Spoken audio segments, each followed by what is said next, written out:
तो हम लोगों ने वर्ण विचार पे चर्चा की है और आज भी हो पाएगी, है ना। बहुत सी चीज संधि अभी नहीं हो पाई, संधि पहले बहुत सी ऐसी बातें रह गई हैं जो आपको पता आएंगी ही नहीं इनमें आज।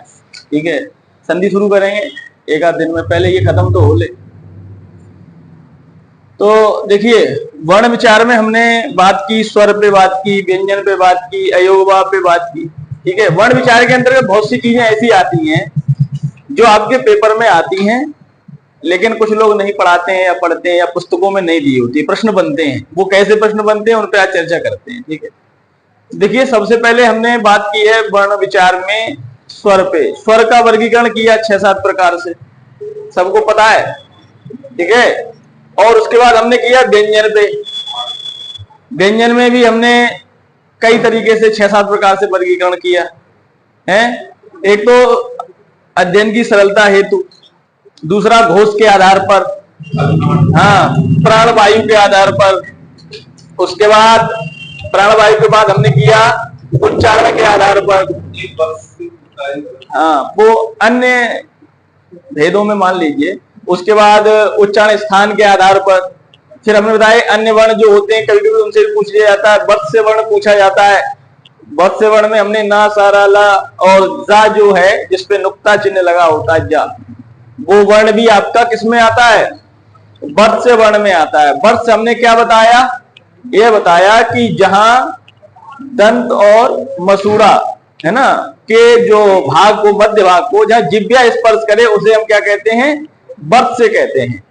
ठीक है, अब हम बात करेंगे, देखिए इसमें आज हम बात करेंगे जो स्वर हैं, स्वर का स्वरूप, स्वर का स्वरूप। हमारे देखिए स्वर है और उनकी मात्राएं हैं। जैसे स्वर हमारे कौन कौन से हैं, आ, ई, री, ए, आई, ओ और औ। यही है, सॉरी ऊ गायब हो गया।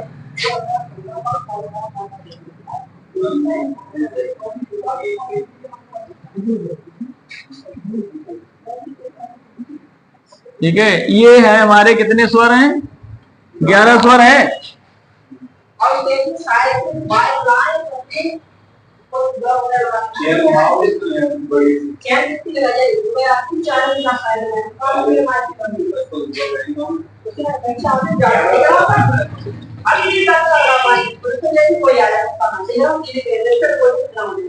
बच्चा आता तो देखोगे तो बच्चा रहता है हम नहीं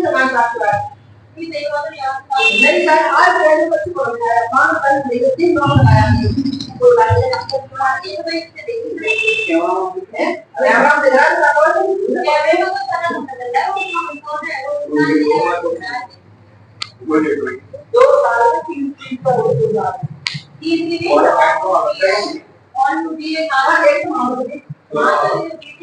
हाँ, तो देखिए ये स्वर है और देखिए इन स्वरों की अपनी अपनी क्या है, मात्रा होती है। ठीक है, क्या होती है, मात्रा। अब देखिए इस स्वर की कोई मात्रा होती है, इसकी मात्रा होती है। माने आपका एक तो सिरोरेखा, उस पर एक खड़ी पाई, ये इसकी मात्रा है। इसकी मात्रा क्या होती है, सिरोरेखा ऊपर से इस तरीके से, सॉरी एक पाई, खड़ी पाई और आगे से चढ़ती हुई मात्रा, ये। इसके बाद सिरोरेखा के नीचे ऊ,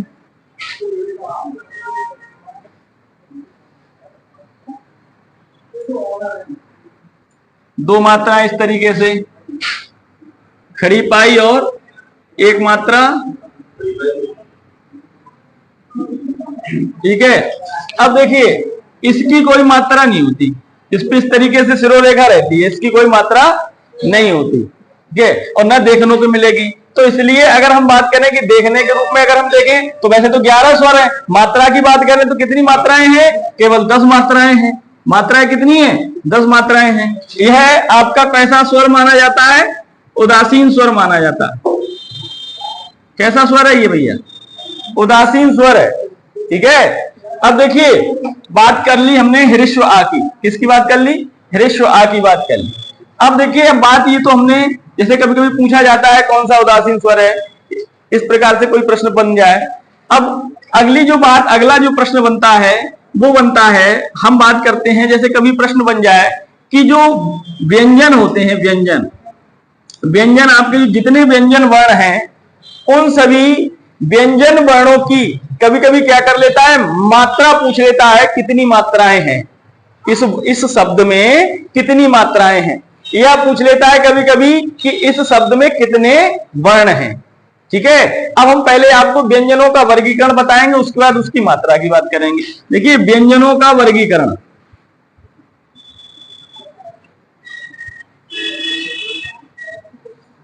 या मात्रा की बात कर लेते हैं पहले।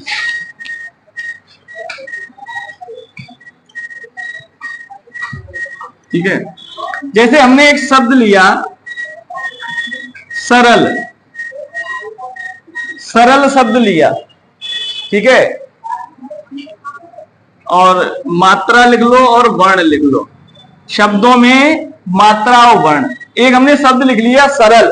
अभी मैं आपसे ये कह दूं, इस सरल शब्द में कितनी मात्राएं हैं, कितनी मात्राएं हैं। तो देखिए, आपको हमने इससे पहले भी जितनी क्लास हुई है उसमें सारी कुछ बातें बता दी हैं आपको। जो हृस्व होता है, आपको बताए हैं, जो हृस्व होता है उसकी कितनी मात्राएं होती हैं, कौन कौन से हृस्व हैं, आ, ई, उ और री, इनकी कितनी मात्रा होती है, एक। इसके बाद में बताया आपको दीर्घ, दीर्घ में आ, ई, उ, ए, ऐ, ओ, औ, इनकी कितनी मात्राएं होती हैं, दो मात्राएं होती हैं। कितनी होती हैं, दो। तो ये बात आपको हम बता चुके हैं। अब जैसे सरल है ये, तो ये हृस्व है, ये भी हृस्व ही है और ये भी हृस्व ही है। अगर मैं आपसे पूछूं इसमें कितनी मात्राएं, 1 2 3 4, तो आप कितनी बताएंगे मात्राएं, कितनी है, 3 मात्राएं हैं। अगर हम नहीं सॉरी वर्ण है, वर्ण की बात कर रहा हूं, ये माफ करें, वर्ण की बात कर रहा हूं, कितने वर्ण है, ये 3 वर्ण है। अब मात्रा ऐसे नहीं होगी, मात्रा की बात नहीं है, ये हो गया बेटा वर्ण, दिमाग में वर्ण मात्रा घूम रही वर्ण की जगह। अब बात करते हैं, देखिए मात्रा, मात्रा को ऐसे नहीं, मात्रा के लिए तो हमको शब्द विच्छेद करना पड़ेगा, मात्रा के लिए तो शब्द विच्छेद करना पड़ेगा। ये इसकी है ना, वर्णों की संख्या हमने गिन ली, ये हृस्व है, सापे आपका आई तो लगा है, आ की एक मात्रा, रापे आ स्वर लगा है, एक मात्रा, लापे भी एक मात्रा, तो कुल मिला के आपके कितने वर्ण हो गए, ये 3 वर्ण हो गए। अब बात करूं मैं मात्रा की, तो अब देखिए इसका हम शब्द विच्छेद करें, क्या करें, शब्द विच्छेद। तो बेटा सा में कौन सा स्वर जुड़ा है, आ, रा में कौन सा स्वर जुड़ा है, आ, और ला में कौन सा स्वर जुड़ा है, आ। ठीक है, अब मैं आपसे पूछूं इसमें कितने वर्ण हैं, है ना, तो आप बताइए 4 5 6 या 7। आप बताइए इसमें, कभी भी पूछ लेगा ऐसे करके प्रश्न आपसे कि इस शब्द में ये शब्द दे देगा, फिर हम तो आपको विच्छेद करके बता दिए हैं, तो इसमें कितने आपकी, अब आपके कितने इसमें आपके वर्ण हैं ये आपको बताना है। बताइए, जैसे 1 2 3 4 5 6, बताइए वर्णों की संख्या आप बताइए इसमें। देखिए, अगर हम यहां पर अगर हम गिनते हैं स, आ, रा, आ, ला और ये, तो अगर इनके वर्णों की संख्या अगर हम यहां गिनेंगे, यहां वर्णों की संख्या गिनेंगे, तो आपके कितने वर्ण हो जाएंगे, आप तो कह देंगे देख के कितने, 6 बताएंगे, लेकिन यहां वर्ण बेटा 6 नहीं है, यहां कितने वर्ण हैं, 5 वर्ण हैं। कितने वर्ण हैं, 5 वर्ण हैं। अब देखिए यहां पर एक चीज है, जो हृस्व आ होता है, हृस्व आ यह कैसा है, उदासीन है। किंतु आप देखिए, जैसे मैंने अपना नाम लिखा, ठीक है, अब मैं कैसे लिखता हूं बेटा, SHARAD, ऐसे तो लिखता हूं।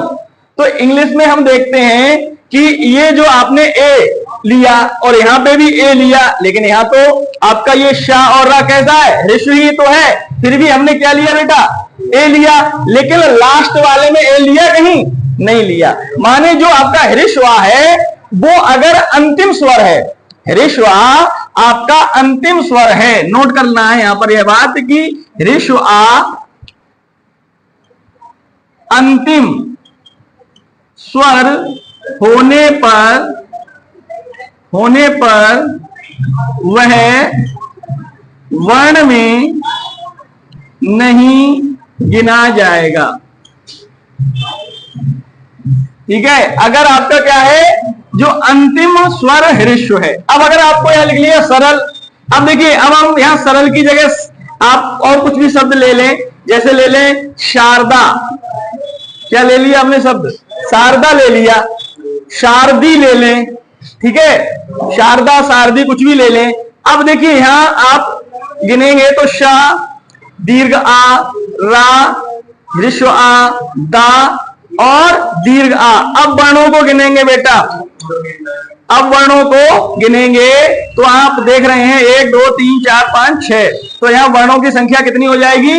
6। और यहां देखिए एक आपका देखिए छंद, जब आप छंद की करते हैं बेटा, छंद की करते हैं तो छंद में मात्राएं भी गिनी जाती हैं। एक मात्रिक छंद होता है, एक वर्ण गिने जाते हैं तो वर्णिक छंद होता है। ठीक है, अब जैसे कभी कभी क्या होता है, जैसे हम इसी शब्द में सरल शब्द में मात्रा गिनते बेटा तो भी 3 आती, 3 ही आती, क्योंकि हम सबकी बेटा एक एक मात्रा ले लेते, और वर्ण भी गिनते तब भी हम 3 आते। लेकिन अगर पेपर में वर्ण विच्छेद की बात करेगा तो आप उस छंद को छोड़ के इस तरीके से बात करेंगे, क्योंकि हमने यह शब्द विच्छेद जो किया है उसमें ये भी वर्ण है, ये भी वर्ण है, ये व्यंजन वर्ण है, ये स्वर वर्ण है। ठीक है, मेरी बात समझ रहे हैं ना? तो कुल मिला के अगर आप, हाँ, क्वेश्चन में यही रहेगा कि सरल शब्द में, शारदा शब्द में वर्णों की संख्या है, वर्णों की संख्या है, तो आपको छंद को अलग तरीके से मात्रा गिननी है, छंद को भूल जाइए। लेकिन आपको जब शब्द विच्छेद करा के वर्णों की संख्या पूछेगा तो आप इस तरीके से निकालेंगे। हाँ, बस एक ही बात याद रखना है, जितने शब्द विच्छेद के बाद जितने भी वर्ण हैं उसमें अंत में ह्रस्व आ है, तो आप ह्रस्व आ को मत गिनिएगा। अंत के जितने भी 11 और 10 और अन्य स्वर रह गए उनकी मात्रा गिनी जाएगी। अगर आपने यहां लिख दिया शारदा लिखा तो आपका यहां पर दीर्घ आ था तो इसलिए 6 हो गए। अब यहां पर आ आपका नहीं गिना जाएगा। उसी तरीके से बच्चे जैसे हमने यहां पर आपको बताया, आप कभी भी, मैं आपसे कैसे भी कह दूं, अब मैं आपसे कहूं माखन, माखन लाल, मेरी बात समझना, मैं आपको क्या समझाना चाह रहा हूं। माखन लाल की आप यहां पर बनाएंगे स्पेलिंग तो माखन लाल, आप बताइए ऐसी तो बनाएंगे, ये अलग अलग है इसलिए अलग किया है। ठीक है, माखन लाल बनाएंगे तो ये देखिए यहां पर आपका दीर्घ है, ह्रस्व है, ह्रस्व है कि नहीं है? आप बोलिए ह्रस्व है, तो यहां पे हमने ए लगाया, लेकिन यहां पे भी ए लगाया, यहां पे भी स्वर गिना, यहां पे भी स्वर गिना, यहां वॉवेल गिना, यहां पे भी वॉवेल गिने, लेकिन अंत वाले में स्वर अंग्रेजी में भी नहीं गिनते। उसी तरीके से कहीं तलक हिंदी में भी आपका ह्रस्व वर्णों की संख्या में नहीं गिना जाएगा अगर अंत में है, अगर अंत में है, अन्यथा के अर्थ में आप उसको गिन सकते हैं। तो यहां अगर हम मात्रा देखें मेरे बच्चे, तो मात्रा इसकी कितनी हो गई? 3 हो गई। अगर हम वर्ण देखें तो कितने हो गए बेटा? अगर सरल में वर्ण देखें तो आ देखा तो 5 वर्ण हो गए, और अगर आप यहां सरल की जगह सरला कर ले, सरला कर लेंगे तो यहां क्या आ जाएगा? दीर्घ आ जाएगा, तो कितने हो जाएंगे? सरला में 6 वर्ण हो जाएंगे। ये बात समझ में आई कि नहीं? ये समझने की है, लिखने की और उतारने की नहीं है। ये बात कैसी है? समझने की। तो कुल मिला के जितने ये स्वर हैं उनको अगर शब्द विच्छेद कराया जाएगा तो आप कर लेंगे ना। अब जैसे कभी भी किसी भी शब्द को आप ह्रस्व याद रखना, वो यहाँ नोट कर लिया, किसी को फोटो ले लेना तो ले लो, वरना मिटाएं इसको।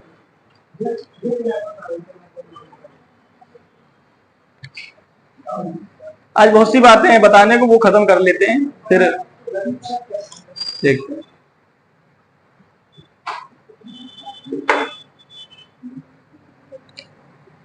मिटा दें।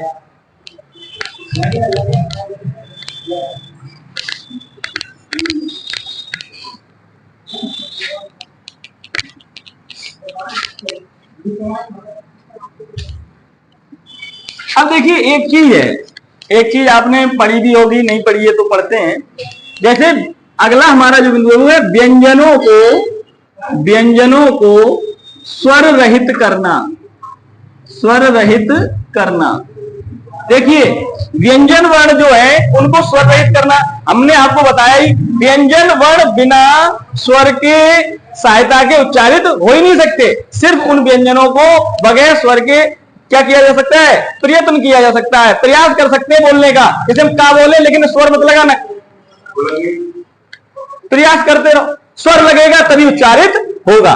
तो हम व्यंजनों को ज्यादातर बोलते हैं तो स्वर लगा के बोलते हैं, इसलिए उनको एक साथ बोलते हैं। तो जितने भी हमारे वर्ण हैं, कितने व्यंजन वर्ण जितने भी हैं वो आपके कितने हैं, 33 हैं। कितने व्यंजन वर्ण हैं, 33 व्यंजन वर्ण हैं। अब आप देखिएगा, मैं आपको जल्दी से लिख देता हूं।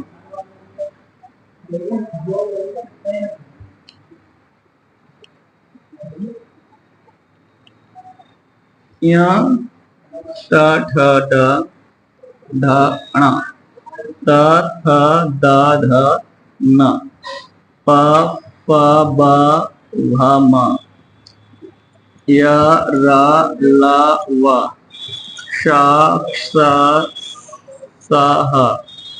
अब बेटा देखो एक चीज हमने आपको यहाँ लिखी दिया है, व्यंजनों को स्वर रहित करना। देखिए सबसे पहले जो नियम है व्यंजनों को स्वर रहित करने का वो समझिएगा। देखिए आपको शुरुआत में बताए थे, आप पढ़े हैं, जो जो बच्चे आते रहे उनको बताते रहे, जो जो कुछ तो आए चले गए, आए चले गए, यही चल रहा है। खैर देखिए ये क्या होता है बेटा, सिरोरेखा। ये क्या होता है, सिरोरेखा। और ये क्या कहते हैं इसको, खड़ी पाई। सिरोरेखा और खड़ी पाई, आपको पहले नियम को समझना है केवल। जैसे इन बेटा 33 वर्णों में, ये 33 है, पचम 25 33 है, ये इन 33 वर्णों में हमारे कुल बेटा 22 वर्ण ऐसे हैं, सुनना है, जो इस सिरोरेखा और खड़ी पाई को पार नहीं करते या खड़ी पाई से पहले ही समाप्त हो जाते हैं। कितने वर्ण है बेटा ऐसे, 22 वर्ण है। देखो 22 वर्णों को लगा ले निशान, आप देखते चलना।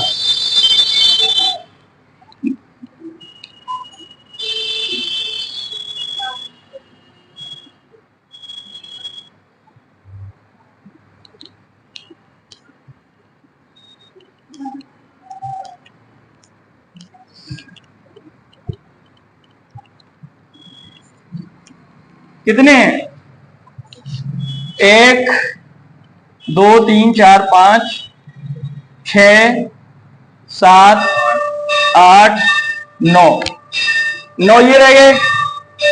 9 कौन से रह गए, ये वर्ण रह गए। देखिए 1 हाँ 2 3 4 5 6 7 8 और 9 है 10 और रह गया कोई है, हाँ ये 10 वर्ण ये रह गए। और कितने हो गए, 22। एक कोई गड़बड़ हो रहा है कि छूट है, क्या चीज, कौन सा, ये वाला। अरे बेटा ये खड़ी पाई वाला कहाँ है, ये देखो चौकोर निशान है इनमें ना। हाँ तो उसमें कहाँ गिने हैं ये, हम उसमें नहीं गिने, ये गोल गोल गिनिए केवल, ठीक है। ये कैसे वर्ण होते हैं, 22 होते हैं। अभी मैं आपको बता दूं 22 होते हैं, इसमें कोई एक छूट रहा है। ये बेटा दा में खड़ी पाई नहीं है, तो कितने हो गए, 11। ये 11 हो गए और 22 ये हो गए, ठीक है। ये चौकोर वाले देख रहे हैं आप, ये आपके वो हो गए।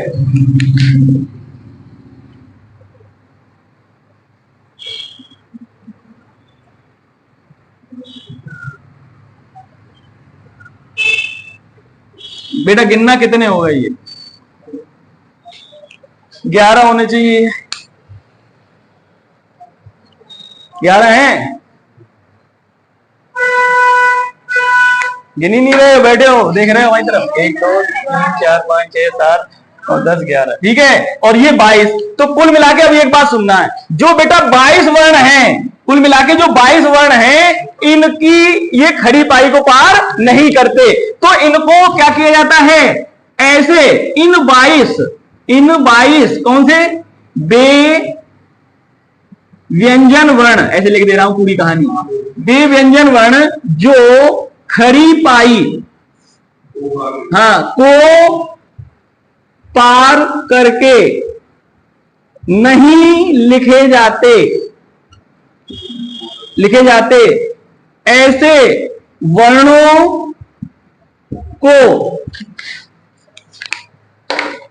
वर्णों को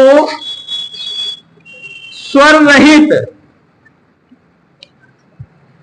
करने पर खड़ी पाई क्या कर देते हैं? हटा देते हैं। बेटा कैसे कर देते हैं? जैसे हमने लिखा इसमें कोई भी वर्ण जो आपका नीला नहीं हो, ठीक है, खा हमने लिखा क्या लिखा? हाँ, जैसे और ऐसा शब्द बोलो जिसमें खा आए। मक्खी में तो दोनों खाए, एक में का आएगा, शायद ऐसी लिखी जाती है मक्खी है। मक्खन में भी का आएगा है? चलो हम बताते हैं।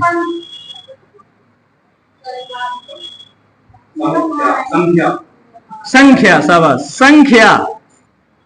संख्या है ना। संख्या एक जो शब्द है, इसमें आप देखिए हम यहां लगा दें, अगर हम यहां खड़ी पाई लगा दें तो खड़ी पाई से जो भी पहले जितना आपका रह गया वर्ण वो ही प्रयोग में आएगा, ठीक है। इन 22 वर्णों की बात मैं कर रहा हूं। संख्या हो गया, और है ना, मम्मी भी एक शब्द है, ठीक है। लेकिन ये यहां पर एक बात बताऊंगा मैं, यहां पर आगे एक वर्ण आता है द्वित्व वर्ण, वो भी बताएंगे, ठीक है। तो ये देखिए मां, अगर हम ऐसे करके कर दें तो बेटा खड़ी पाई आ गई। वैसे ये खड़ी पाई को हटा के प्रयोग किए जाते हैं आदि। तो ये आदि शब्द कैसे हैं? पहला नियम आपका कहता है, नियम नंबर 1 क्या कहता है बेटा? कि जो ऐसे वर्ण जो अपनी खड़ी पाई से पूर्व ही समाप्त हो जाते हैं, ऐसे वर्णों को हम लिखते वक्त, स्वर रहित करते वक्त क्या कर देते हैं? हाँ, आधा नहीं, ये खड़ी पाई हटा देते हैं। हम बात खड़ी पाई की कर रहे हैं। क्या लग देते? आधा तो वो भी लिखेंगे हम, आधा तो जो रह गए 9 11 ये भी आधे ही होंगे। हाँ, कुछ हलक तलक के होंगे, रा अलग कहानी है, रा की वो भी पूरी समझानी है। तो ये पहला नियम। अब बेटा दूसरा नियम क्या कहता है? नियम नंबर आपका 2 क्या है? कुल मिला के अब बेवर्ण हम बात करेंगे, जो आपका एक तो का और एक तो का हो गया, और एक फा, माने का और फा, ये बेवर्ण है बेटा।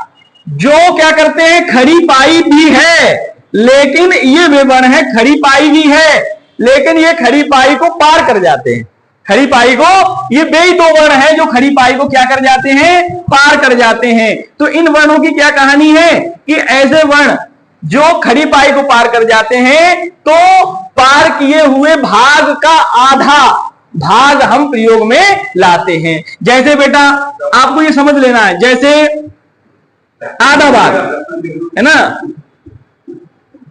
तो हाँ ढक्कन लिख लो, ढक्कन, ठीक है बेटा, ढक्कन। या और भी कुछ लिखना चाहो?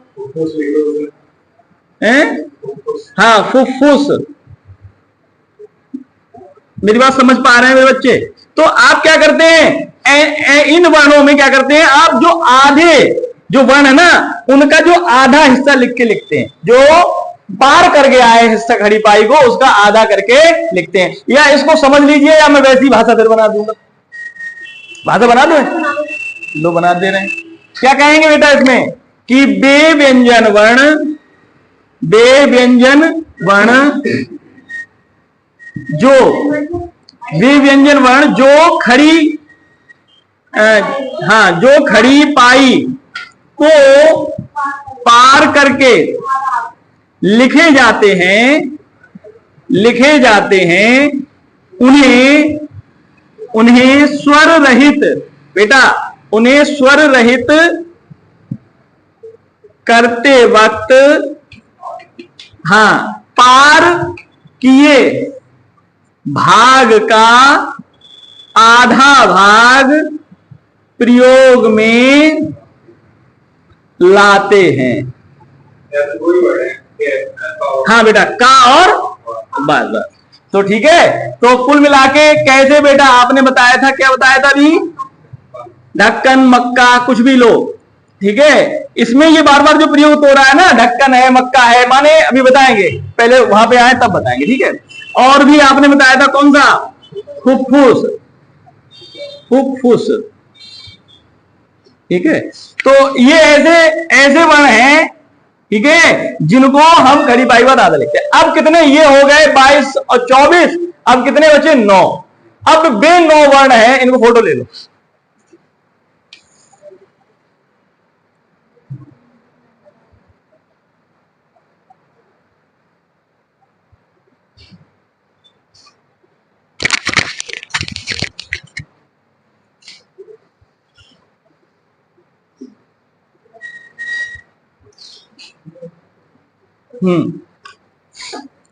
ठीक है, समझ में आया? मिटाते हैं, ये मिटा दें? अरे हाँ या ना तो किया करो, बैठे ही हो बस।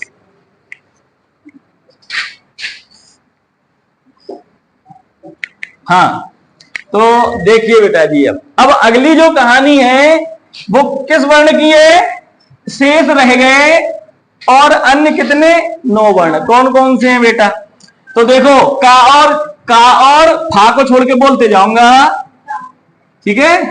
श, फिर टा, ठा, डा, ठीक है, ढा, और उसके बाद दा, उसके बाद रा, और उसके बाद हाँ। इनकी संख्या बताओ कितनी है?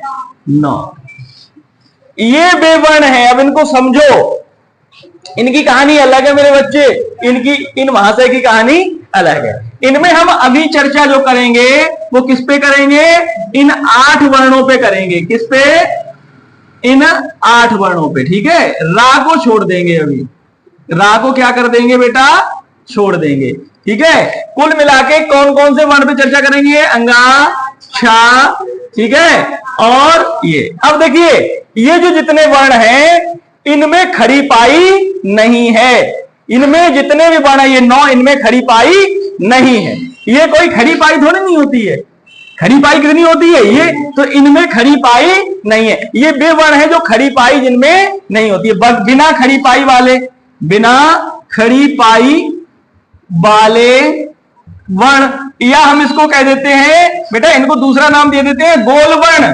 क्यों? देखो, इनको ऐसे देखोगे तो इनको गोल वर्ण है। ये कैसे है? इनका आधा हिस्सा कैसा है? ज्यादातर गोल है। कैसा है? गोल। तो इनको हम गोल वर्ण भी कह देते हैं। क्या कह देते हैं? गोल वर्ण। तो हम इस रा को छोड़ के, इस रा को छोड़ के, ये वाले रा को हम छोड़ेंगे और जितने भी शेष वर्ण बचे हैं उनकी हम कहानी बताते हैं। माने हम यहां लिखेंगे, अगला नियम जो है वो अगले नियम तीसरा, इसमें हम क्या लिखेंगे? गोल गोल वर्णों को स्वर रहित करके लिखने के लिए इन्हें या इनके साथ हलंत का प्रयोग करते हैं। बेटा ये बात समझ में आई कि नहीं? इनका प्रयोग हम लिखते हैं जब इनको, जैसे बेटा हमने लिखा, मेरी बात समझना मेरे बच्चे, मैंने लिखा गड्डी। क्या लिखा? गड्डी। ऐसे तो लिखेंगे, है ना। अब हम लिखें बेटा गद्दी, तो भी ऐसे ही लिखेंगे। मेरी बात समझ रहे ना? अब हम और भी कोई जैसे वर्ण है इसमें, है ना, जैसे मिट्टी, तो बेटा ऐसे लिखेंगे, है ना। और देखिए, है ना, अरे बहुत से हो गए। तो ये कुल वर्ण ऐसे हैं जिनको हमने क्या किया? जिनको हमने क्या किया? लिखते समय हलंत का प्रयोग किया। बात समझ में आ गई? हलंत का प्रयोग किया, ये बात समझ में आ गई। इन गोल वर्णों को लिखते समय हम किसका प्रयोग करते हैं बेटा? हलंत का प्रयोग करते हैं। अब एक बात आती है, अगला जो नियम है वो आता है कौन सा? हाँ,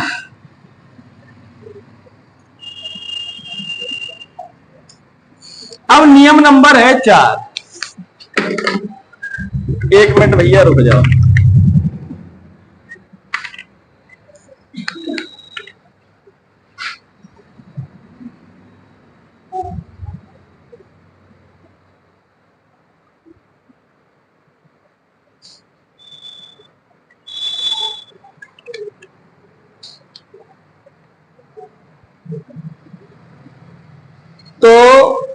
बेटा अब समझना है आपको, हम ये अब मिटा दे रहे हैं पूरा, ठीक है। ये सारे वर्ण हो गए, रा बचा है, ये सब बेटा ले लो, इसका स्क्रीनशॉट जो भी लेना है। रा के जो भेद है ये महत्वपूर्ण बात है। इसके बाद एक और महत्वपूर्ण बात हो जाती है, दो प्रश्न जहां से बनते हैं। आज प्रश्न 3-4 प्रश्न आपके इकट्ठे हो गए। पहले तो आपसे माता और वर्ण पूछ लेगा, दूसरा आपसे पूछ लेगा कि मतलब इस तरीके से कौन कौन से गोल वर्णों में किस तरीके का प्रयोग है। इन सब में महत्वपूर्ण सबसे बात है जो रेफ वर्ण जिसको कहते हैं वो, ठीक है। तो इसको बताते हैं। अब तुम ही इतना लेट करते हो तो मैं क्या करूं भाई साहब, मैं भी तो अपनी पूरी कर लूं। हाँ, तो रा देखो बेटा, ये है आपका रा, इधर ध्यान दे लो, इधर ध्यान दे लो। रा है, ये क्या है, रा। ये रावण है। इस रावण का बड़ा खेल है। ये रावण कई प्रकार से प्रयोग होता है, ठीक है, वो आज आपको बताता हूं। देखिए, ये जो रावण है इस रा का भी प्रयोग होता है, ठीक है। नियम नंबर 4 कह दो चाहे इसको। इस रा का जो प्रयोग है वो स्वर सहित वाला है। कैसा है, स्वर सहित। स्वर सहित क्या होता है ये जानते हैं आप लोग? स्वर सहित क्या होता है आप लोग जानते हैं? स्वर सहित मतलब होता है जिसमें स्वर लगा हुआ है, ठीक है। तो स्वर सहित है। अब ये स्वर सहित लिखा जाएगा तो बेटा हम लिख दिए राम, ये स्वर सहित है। रम, राम, रमा, कुछ भी स्वर सहित है। अब पहला। दूसरा भेद आता है बेटा, जैसे हमने लिख दिया इसमें ये वाला, दूसरा ये वाला भी रा है, ठीक है। ये भी बेटा स्वर सहित है। ये भी कैसा है, स्वर सहित। इसको हम कैसे लिखेंगे, इसमें ये स्वर सहित कैसे, ये भी आपको हम समझाते चले। जैसे रा धन आ धन मा धन आ, ठीक है। अब जैसे हमने लिखा क्रम, क्या लिखा बेटा, क्रम। अब क्रम में देखो पहले जो लिखा जाएगा का लिखा जाएगा, और का कैसा है, आपका आधा वर्ण है। इसके बाद रा, रा पूरा है, इसमें क्या जुड़ेगा, आ, फिर क्या जुड़ेगा बेटा, मा, फिर क्या आएगा, आ। ये बात समझ में आ रही है कि नहीं? ठीक है साहब।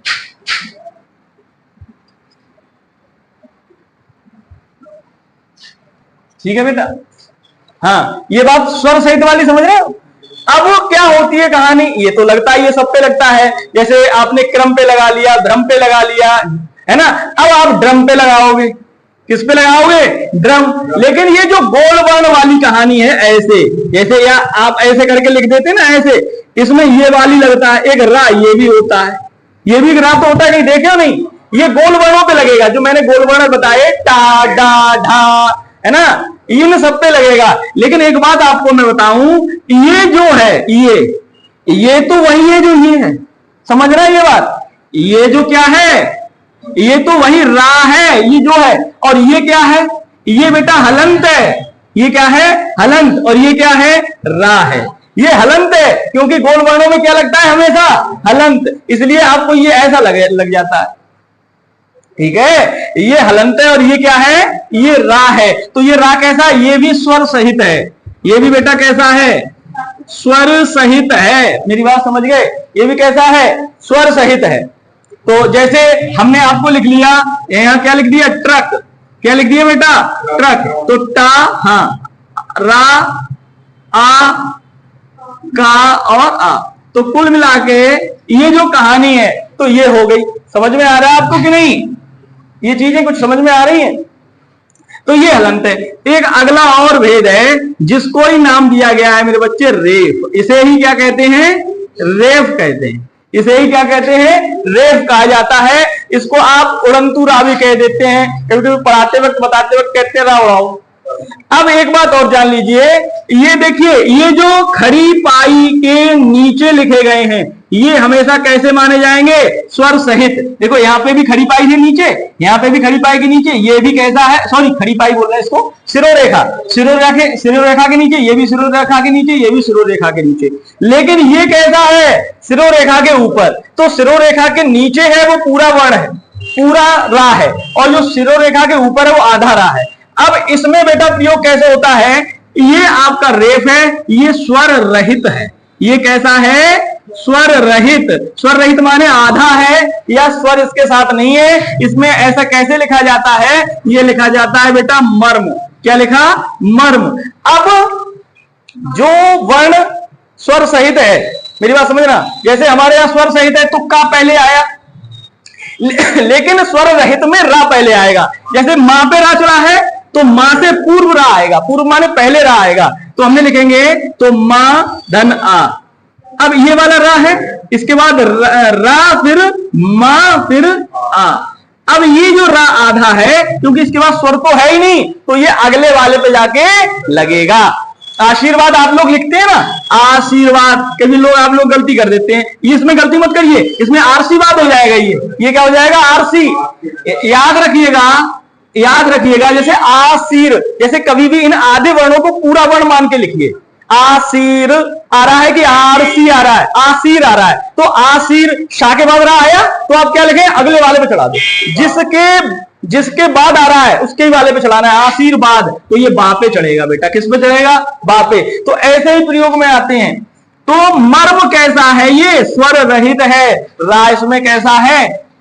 अब एक और आपने देखा होगा, एक और वर्ण देखा है, जैसे कहीं कहीं लगा ऐसे, ये भी है रा, क्या ये भी रा है, सरे ला रही है देवी, कैसा वाला है बेटा, ये ऋषि वाला रानी है, ऋषि स्वयं में एक स्वर है, ऋषि क्या है, स्वर। तो ये स्वर का, ऋषि स्वर, री का निशान है, ये री का निशान है, ये क्या है मेरे बच्चे, री है, ये री, ये जैसे पृथ्वी है, ये क्या है, पृथ्वी, पापे री की मात्रा लगी है, री एक स्वर है, री एक स्वर है, मेरी बात समझ लीजिएगा। और यह प्रकार है, ये रा है, ये बेटा रा है, और ये गुंडी वाली री होती है, तो ये री है, इसको अलग करिएगा, ठीक है, मैं आपको बस जोड़ने के लिए और बताने के लिए किया इतना। तो हाँ, ये रा का रूप नहीं है, ठीक है, ये रा का रूप नहीं है, ये री है, रा का रूप नहीं है, ये री है। ये 4 रा है, 3 तो स्वर सहित हैं। कौन कौन से, एक तो स्वयं में रा लिखा जाता है जिस तरीके से, एक रा ऐसे लिखा जाता है माने किसी भी वर्ण के नीचे, तो वो रा भी पूरा है, जो जिस पे लगा है वो आधा वर्ण है। अब आपसे कभी कभी प्रश्न पूछ लेता है कि क्रम में या क्रम में, ऐसे ही पूछ ले कि इसमें कौन सा, कभी कभी पूछ लेते हैं, विद्वजन भी बैठे होते हैं और पूछ लेते हैं मजाक मजाक में, बताओ क्रम में कौन सा क्रा, क्रम में क्रा में कौन सा आधा वर्ण, कौन सा पूरा वर्ण, तो बच्चे परेशान हो जाते हैं। जब क्रम लिखा हो तो बोलिएगा कि जिस पे लगा है वो आधा वर्ण, माने का आधा और रा पूरा। अब जैसे मर्म में पूछ ले तो हाँ, रा आधा मा पूरा, तो कुल मिला के आपको ऐसे पूछा जा सकता है। तो ये बातें आप लोगों को क्या कर रखनी है, याद रखनी है। बहुत सी आज बातें बताई आपको, ठीक है, तो ये सब बातें आपको याद रखनी है। रा का खेल आपको जरूर याद रखना है। तो ये हो गए रा, ये भी रा, ये भी रा। ये जो रा है, जो आपका आधा, ये वाला उड़ंतु वाला, ये रेफ है, क्या है बेटा, रेफ। और ये रेफ स्वर रहित होती है, और स्वर रहित हमेशा कैसा हो जाता है, उड़ जाता है अगले वाले वर्ण पे। इतनी सी बात समझ में आई कि नहीं। बातें तो अभी भी और हैं इसमें बताने के लिए। देखिए कल जो भी आगे बताया जाएगा उसमें पहले तो एक तो रह गया है शब्दकोश का प्रयोग, है ना, शब्दकोश का उपयोग करना। प्रश्न आता है उसमें से कि दिए हुए शब्दों में आप क्रम से लगाइए, या दिए हुए शब्दों में शब्दकोश में सबसे पहले कौन सा शब्द पूछा जाएगा, ये पूछते हैं।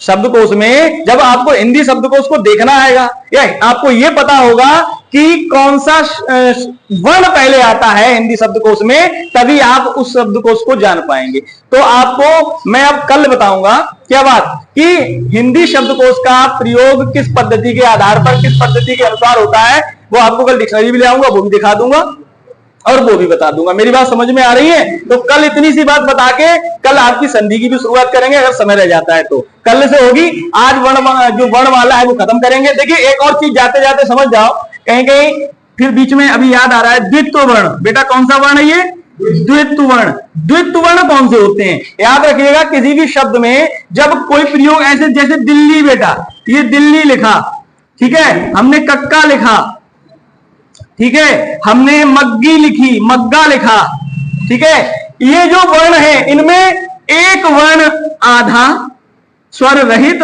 और एक वर्ण स्वर सहित। जब कोई एक ही वर्ण, एक ही व्यंजन वर्ण आपका स्वर रहित और स्वर सहित दोनों में प्रयोग एक साथ हो, उस वर्ण को हम वहां कह देते हैं द्वित्व वर्ण। जैसे यहां पर ला, ये द्वित्व वर्ण है, ये का, ये गा, ये क्या है, यहां पर द्वित्व वर्ण है बेटा, क्या है, द्वित्व वर्ण है। ये याद आपको रखना है इस बात को, ठीक है। कल आपको बताएंगे शब्दकोश का प्रयोग हम किस पद्धति के आधार पर करते हैं, हिंदी शब्दकोश का, साहित्य कोश का, तो कल बता देंगे, इतना आज के लिए बहुत है, ठीक है।